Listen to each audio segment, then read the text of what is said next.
So whatever I wanted to do in life, I wanted to be great at it and dominate it. So I was reluctant to get naked and come all the way in with my hands up. How did you come to know Christ? How did I come? Yeah, tell me that moment. Hell. I was kissing hell. I was making love to hell.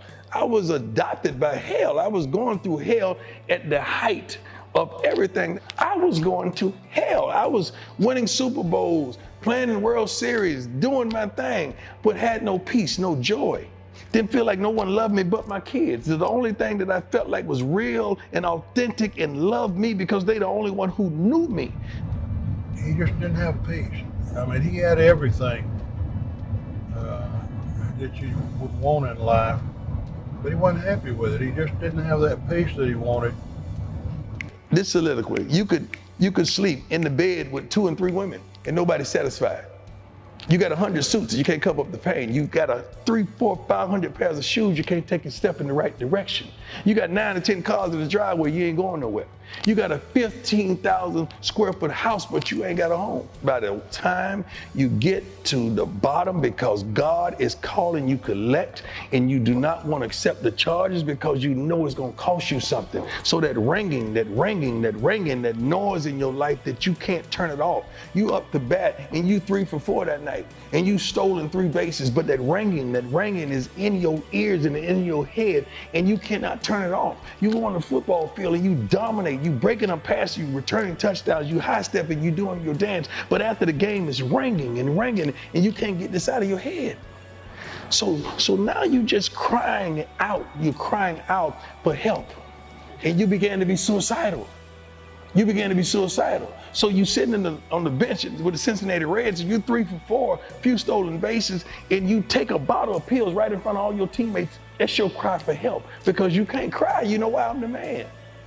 How can the man cry for help? We all told our sons, back in the day, you don't cry. You ain't soft. You ain't no sissy. You don't cry. You don't tell nobody your problems. You internalize them. You man up. So That's how we grew up. If you're there, what's the word of hope that changes that? The word of hope is sooner or later, you're going to have to surrender. You're going to have to surrender. Because you may not see it now. You may not know it now.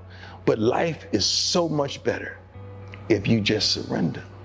Why are you fighting a fight that's already fixed? Surrender. I didn't really know what that meant when I see people on television come out. You know, the old Western, they came with their hands up. They're surrendering. They say, you got me.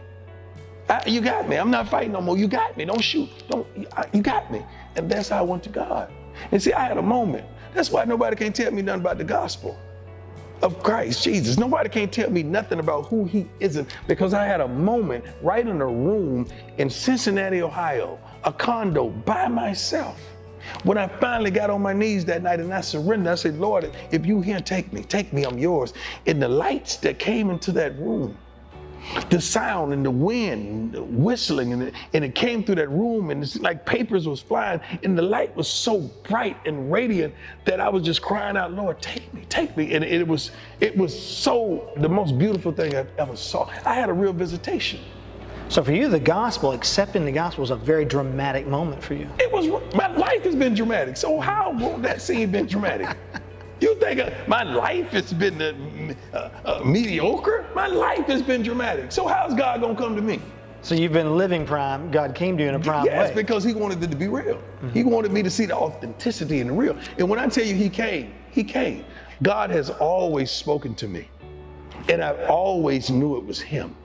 I just wasn't ready at that particular time to accept the charges because I felt like it was going to cost me too much. I could do this.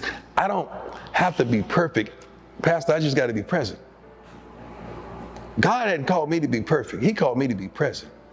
God hadn't called me to the pulpit. He called me to the street. God ain't called me to the altar.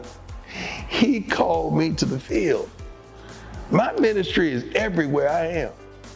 It's not just isolated in this place. It's everywhere I go.